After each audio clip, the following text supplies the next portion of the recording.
Bonjour. Dans cette vidéo, je vais vous montrer comment activer ou désactiver le clavier sur un ordinateur portable.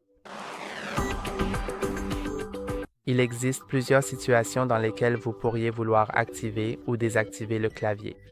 Par exemple, si vous nettoyez votre ordinateur portable ou si vous souhaitez empêcher d'autres personnes d'y apporter des modifications, ou peut-être que vous avez un clavier externe et que vous ne voulez pas utiliser celui intégré. Et pour le faire, je vais vous montrer deux méthodes. La première ne fonctionnera pas pour tout le monde, donc si la première ne marche pas pour vous, passez à la seconde qui devrait fonctionner pour tout le monde. Mais si la première fonctionne, je vous conseille de l'utiliser car elle est beaucoup plus simple et c'est simplement la méthode native. Donc, sur certains ordinateurs portables, sur la rangée des touches de fonction, vous pouvez remarquer une touche qui a un clavier dessus ou un clavier barré, tout symbole qui indiquerait le verrouillage du clavier. Et pour l'utiliser, il suffit d'appuyer sur cette touche. Vous pouvez voir que je ne l'ai pas, mais si vous l'avez, alors appuyez simplement sur cette touche. Ou si cela ne fonctionne pas, appuyez simultanément sur la touche FN et cette touche. Donc, cela activera ou désactivera le clavier et ça devrait fonctionner comme ça. Mais si, pour une raison quelconque, vous n'avez pas cette touche, car c'est assez rare sur les ordinateurs portables d'avoir cette touche et si jamais peut-être que ça ne fonctionne pas, que la touche ne marche pas, alors vous voudrez peut-être essayer la deuxième méthode que je vais vous montrer tout de suite. Donc, je vais retourner l'ordinateur portable pour que vous puissiez voir l'écran. Et ici, j'ai github.com ouvert. Je mettrai le lien dans la description ci-dessous pour que vous puissiez le trouver facilement. Et ici, sur le panneau latéral, vous verrez Release et cliquez sur V1.0. C'est la dernière version publiée. S'il y en a une plus récente, elle sera indiquée comme la plus récente et vous pourrez la télécharger, mais je doute qu'il y en ait une nouvelle, donc vous pouvez simplement utiliser la V1.0. Ensuite, faites défiler vers le bas jusqu'à A7 et vous verrez Keyboard Locker Exa. Cliquez dessus pour le télécharger et maintenant, vous pouvez voir que mon navigateur l'a bloqué. Donc généralement, si votre navigateur bloque le fichier, c'est qu'il n'est pas approuvé et vous ne devriez pas normalement accepter ce fichier. Mais j'ai vérifié ce fichier et il est sûr.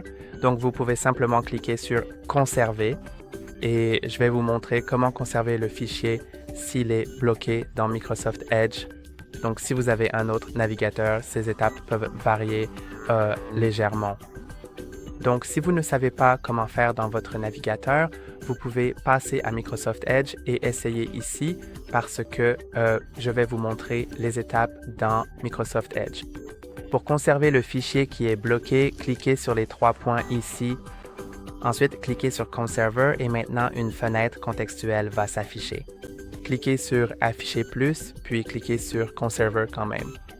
Et maintenant, le fichier est conservé et vous pouvez l'ouvrir, mais je vais vous montrer quelque chose que vous avez peut-être déjà fait ou pas.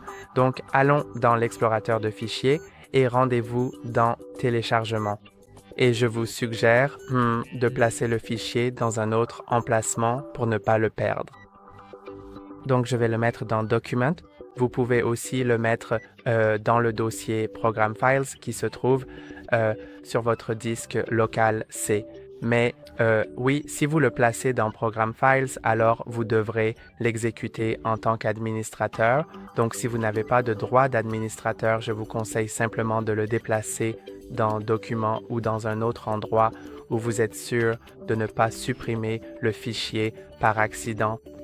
Donc, je vais cliquer dessus, faire un clic droit sur le fichier. Ensuite, cela va m'afficher le menu contextuel et je peux cliquer sur Couper. Puis, une fois que je l'ai coupé, je vais aller dans Documents. Ensuite, je vais créer un nouveau dossier et je vais l'appeler Keylock. Maintenant, ouvrons ce dossier, cliquez n'importe où dans l'espace libre.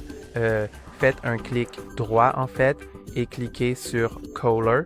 Maintenant, le fichier est collé et vous pouvez simplement double-cliquer dessus ou s'il se trouve dans Program Files, vous pouvez faire un clic droit dessus et cliquer sur Exécuter en tant qu'administrateur.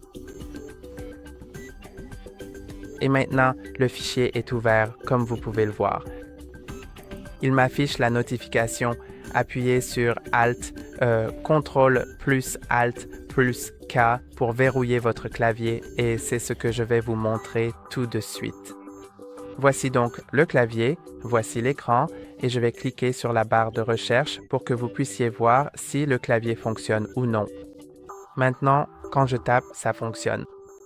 Ensuite, lorsque j'appuie sur CTRL plus Alt plus K en même temps, il cesse de fonctionner et pour le déverrouiller, il faut taper Unlock.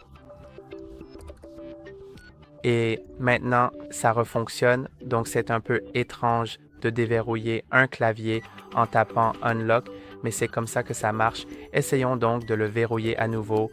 CTRL plus Alt plus K, ça ne fonctionne plus et maintenant Unlock et ça remarche. Voilà, et je vais aussi vous montrer la dernière chose que je vous conseille de faire. Alors, laissez-moi vous remontrer l'écran MM parce que cette application ne va pas s'ajouter automatiquement aux applications de démarrage, ce qui signifie qu'à chaque redémarrage de votre ordinateur portable, l'application se fermera. Et pour qu'elle soit toujours ouverte, si vous en avez besoin, parce que peut-être que vous installez l'application pour verrouiller le clavier une fois ou juste très rarement, alors il vous suffira simplement d'ouvrir l'application si elle est fermée. Pour vérifier si elle est fermée ou non, cliquez sur cette flèche dans la barre des tâches pour afficher les icônes cachées et vous verrez l'icône du clavier. Si vous la voyez ici, alors l'application est ouverte et si vous ne la voyez pas, alors l'application est fermée. Mais vous voudrez peut-être l'ajouter aux applications de démarrage, donc pour cela, allez dans la barre de recherche et cherchez le planificateur de tâches. Le voici. Cliquez dessus. Et maintenant, cela va ouvrir quelque chose de similaire à ceci. Alors maintenant, veuillez cliquer sur l'option « Créer une tâche de base » pour commencer le processus et poursuivre les étapes nécessaires. Et ici, vous verrez le nom. Vous pouvez saisir le nom. Je vais simplement l'appeler Keylock, puis cliquer sur « Suivant ». Vous pouvez aussi saisir une description, mais ce n'est pas important. Maintenant, choisissez quand vous voulez que la tâche commence. Je vais donc sélectionner au démarrage de l'ordinateur parce que lorsque vous éteignez votre ordinateur, l'application se ferme. Donc, quand vous redémarrez votre ordinateur, elle s'ouvrira à nouveau. Alors, cliquez sur « Suivant ». Maintenant, choisissez la tâche à effectuer. Bien sûr, ce sera « Démarrer un programme ». Ensuite, cliquez sur « Suivant », puis cliquez ici sur « Parcourir » pour sélectionner le fichier et ici, vous devez aller jusqu'au fichier que vous avez. Donc, je l'ai dans « Documents », dans « Keylock » et voici « Keyboard Locker ». Ne sélectionnez pas ce fichier-ci parce que ce ne sont que des icônes. Donc, sélectionnez le fichier qui s'appelle keyboardlocker.exa. D'accord. Et maintenant, vous n'avez pas besoin d'ajouter d'arguments ou quoi que ce soit. Il suffit de cliquer sur « Suivant » puis sur « Terminer ». Et maintenant, cela devrait fonctionner. Donc, à chaque fois que vous ouvrez votre ordinateur portable, le programme devrait s'ouvrir tout seul. C'est tout pour aujourd'hui. N'oubliez pas de liker et de vous abonner. À la prochaine.